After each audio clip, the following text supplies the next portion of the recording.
بسم الله والله لو ما تصنتهاي أنا ومقعيق وحاوي سياد محمد حسن قدوميها مقالات دوبلي أما دي سي دوبلي وأنت أدبر ما تصنتهاي قدوميها أما دي سي ديجان كدوبلي أيات هاي مدن حدي تاريخ قوما أنا قصيصو مقالات دوبلي run ahaantii walaalow Dobley waxay ku taallaa xuduudka dalka Kenya ee Soomaaliya meesha u dhaxayso waa magaalada maanta aad ku sugan tihiin hadaatiin idaacada midnimo runtii magaaladan waxaa la aasaasay 1974 xilligii dawladii dhexe ee uu madaxweynaha ka ahaa Maxamed Siyaad Barre run ahaantii magaaladan ilaa xilligan aan taaganahay runtii waa ay dhisneed waana ay aasaasneed waxaana ka howlgalayay inta badan hadba dawladii markaa jirto واتهاي مدنة مقالة دوبلي ما دكان كدوبلي هذا واحد كتهاي بدونية وحالة أساسي اللي قاعد شكل وحل أدبر وحل أبنا هاي إن ماركة قبل الله كمجة أنا دكان كمجة جبلا ولي هي عنده وجران كوحنا بديت دوبلي إذا دوس كتال حتى إن أي صورة كش إن دولة جبلان إذا عنده قبض وما أي باللعبتي محاس فرشة نيودا اللي أنا قلتها. run ahaantii walaal warta Dobley waxay ku taallaa xuduudka Kenya iyo Soomaaliya meesha u dhaxaysa waana meel istiraatiiji ah oo run ahaantii isu socodka labada dal runtii ama ganacsiga muhiim u ah run ahaantii waad ogsoontiin Soomaaliya burburkii waxaa dhashay kooxo fara badan oo inta badan ah kooxo doonaya inay mabaadi kale ku fuliyaan deegaanka Soomaaliya runtii waxa qasbay in la qabto magaaladan istiraatiijiyada oo ah dalka Kenya ee Soomaaliya waxa saldhig ka dhigtay ururka al-shabaab oo aad ogsoon tahay maanta meelo badan oo Soomaaliya inay ku sugan yihiin kuwaas oo macnaha run ahaantii ah kuwa aanan marnaba danta iyo shacabka Soomaaliyeed iyo dawladaha deriska ah inay la shaqeeynin xuquuqdoodan ay ilaalin muhiimadda loo qabtay waxa weeye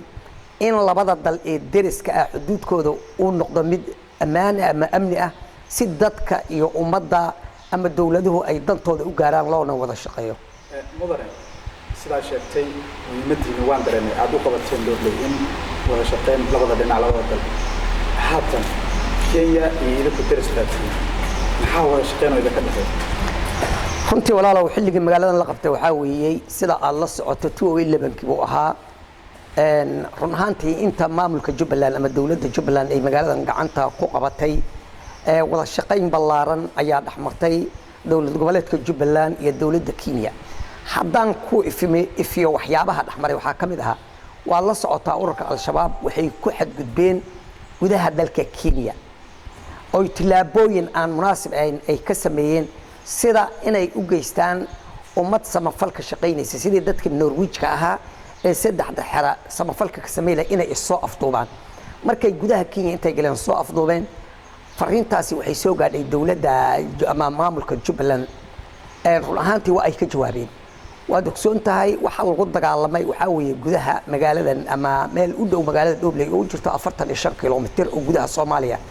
halkaas aan uga daba tagnay dadka ajnabka ahaa ama cadaanka ahaa ama dadka samafalka ahana halka ayaan gacanta kaga soo dhignay iyada oo aan ku wareejinay dawladda Kenya mas'uuliyadii ay lahayd ay qaadatay oo dadka ajaanibta ama samafalka ah ay runtii wixii inta ka dambeeyay ay amaankooda sugtay qodobkaasi waa qodob wada shaqeyntay kamid ahayd qodobka labaad waad ogsoon tahay gabadhii macallimada ahayd ee Judy la oran jiray oo iskuulaadka xagar dheere iyo muxuu ka shaqeynaysay sidoo kale kooxaha al-shabaab waxay u geysteen afduubkii isaga ahaana innaga ka maamul ahaan ama ka dawlad ahaan yaa runtii ka qayb qaatay iyagana waanu ka qabanay ragna waanu ka laynay gabadhina gacantii Kenya ayaan dib ugu celinay ma aha intaasoo kale inta hadda aniga aan joogay waxaa kamid ahaa qola shuftay ayaa xoolo soo dhaceen 136 naf iyo tiro geel bay soo dhaceen dhammaantoodna gacantaan ku dhignay dib baan ugu celinay annagu waan ku qasbannahay inaan ilaalino xuduudka nabadgelyadiisa aanu dawladda Kenya aanu kala shaqeyno wax alla wixii amni darro keenayo waata gudoomiye deegaanka Dobley marka aad korka joogto waxaa laga filan karaa in xuduud ay tahay oo amnigeeda la isku haleyn karin laakiin markaad imaad sidaan aniga maanta u midoo kale oo aad soo dhex gashay wuxuu qofka dareemi karaa in uu joogo meesha adduunka ugu amni badan maantii waan arrin aad ugu faraxnay bal ka waran amniga miro dalkaas leh sidee baad ku dhalaysay midina runtii hadee wax walba iskama yimaado dadaal ayuu ku yimaadaa ilaahay baana nala garab galay sida aad la socoto magaaladan waan kuu sheegay dowladda Jubbaland ayaa ka arrimisa meel walba ee dowladda Jubbaland gacanta ku haysana ma aha Dhobley kaliya haddaad maanta Qooqaani tagtid haddaad Taabda tagto haddaad Afmadow tagto haddaad Kismaayo tagto haddaad dhulka xeebta aad tagto dhammaan deegaanada Jubbaland ay gacanta ku hayso macal gobolka Gado runtii waa macnaha nabadgelyada 100% waa la sugay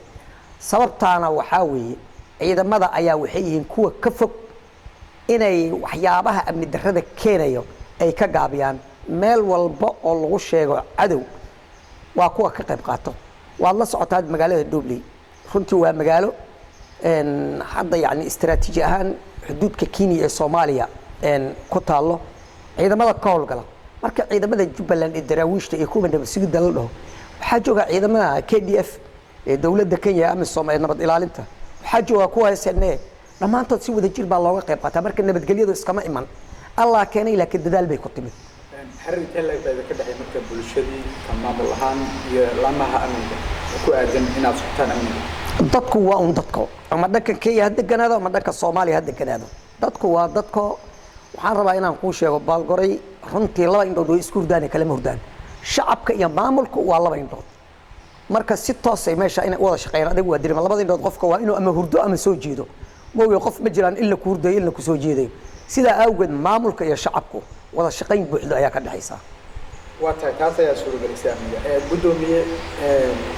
Dhobley waxay martigelisay qaxooti ha ahaadaan kuwa Kenya ka soo laabtay ha ahaadaan kuwa abaarihii soo barakacay qaxootiga goorma aasaasten maxaase aad ka qabatay run ahaantii dadka qaxootiga ee magaalada Dhobley ku sugan waxaa weeye saddex qaybood qaybi waxaa weeye qaybtii ka soo laabatay dalka Kenya ee ku sugnaa xariyaha sida Xarar Dheere Ifo iyo Dhagaxley dadna waa dad inooga yimid Biidal Jubba oo ka soo cararay goobaha ururka Al-Shabaab ay gacanta ku hayaan dadna waa dad iska abaari keentay ah oo roobab la'aantii isdaba socday ee dhacay yaa xoolihiina ka dhamaaday sidaas ay waxay u soo aadeen magaalada Dhobley asbaabta isugu keentay Dhobleyna waxaa weeye kow inay nabadgelyo buuxda ka jirto midda labaad waxaa weeye dadka qaxootiga ah ee ka soo laabtay dalka Kenya meesha ugu dhow ay ka soo dhuldhacayaan ee nabadda ah waa magaalada Dhobley dadka hadda na soo gaaray ee anaga dib aan u dejinay qaxootiga horta wuxuu bilowday 2014 bishii 12aad kadib heshiiska istaageerka UN iyo Soomaaliya xilliga ayuu bilowday tiradan martay aad bay badan tahay laakiin magaalo ahaan dadka ku haray ama dib ugu soo laabtay markay Kismaayo tageen waa 1232 qoys yaa dib waa dadka retaaniska dadka barakaca ah ama IDPska loo yaqaano ee magaalada ku sugan waxa way 5150 qoys 4 bilood ka hor bay ahaayeen tirada noocaas ah waana dadkii barna abaaraha ka soo kacay kuwana ka yimid meelaha Biidal Jubba ee dhibaatooyinka ay ka taagantay ururka Al-Shabaab gacanta ku hayaan dadka iyaga markay halka soo yimaadeen dowladda Jubbaland waxay siisay dhul 5 kiiloomitir ah oo loogu magac daray xaafadda iyada xaafadda Danwadaag waa xaafadda shanaad ee magaalada Dhobley Danwadaag sidoo kale hay'adaha samafalka ah waxay ka sameeyeen xarun caafimadeed ay gacanta ku hayso hay'adda WRRS run ahaantii halkaas oo dadku bukaanka iyo dhallaanka labadaba lagu daaweeyo sidoo kale hay'adiyadana tawakkal la yiraahdo waxay ka qoday ceel biyood ah oo hadda saacadda aan taaganahay dadku ay biyaha ka cabaan sidoo kale hay'adaha DRC iyo NRC ayaa waxay ka dhiseen min 200 oo guri dhulka intiisa banaanaa waa u banaan yahay intiisa badnayd waa u banaan yahay runtii waxaan marka aad u jecelnahay in hay'adaha samafalka ah caawiya dadka tabaalaysan dhulka banaan in ay dadka Soomaaliyeed ama qaxootiga sida iskuulaadkoodii iyo waxbarashadoodii iyo guryo laftoodaba in looga sameeyo marka innaga ka maamul ahaan dadka noocaasi markay yimaadeen waxyaabaha muuqdaan u qabanay hal iskuul yaa hadda u dhisan oo go to school ah iskuulkaas oo inaga caawisay hay-adda NRC marka dadku waa dadkii annaga aan xukunay dadkii sii joogay iyo kuwanba waxaan u aragnaa inay isku mid yihiin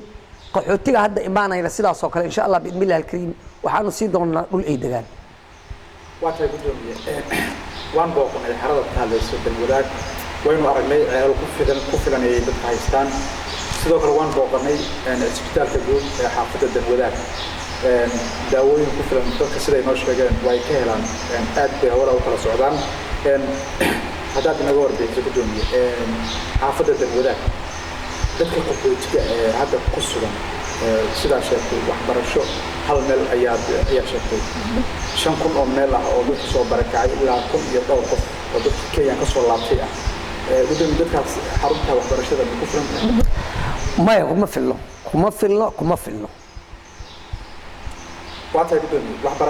aan ka soo tagay waxbarashada xarunta caafimaadka hay'adda WRS ma tahay mid awood u leh inay kaafiso guud ahaan xarada dalwadaag runtii waxaan oran karnaa xilliga la taagan yahay WRS runtii cusbitaalkeeda aad buu u shaqeeyaa ummadda timaadana baahideeda waa ay shaafisaa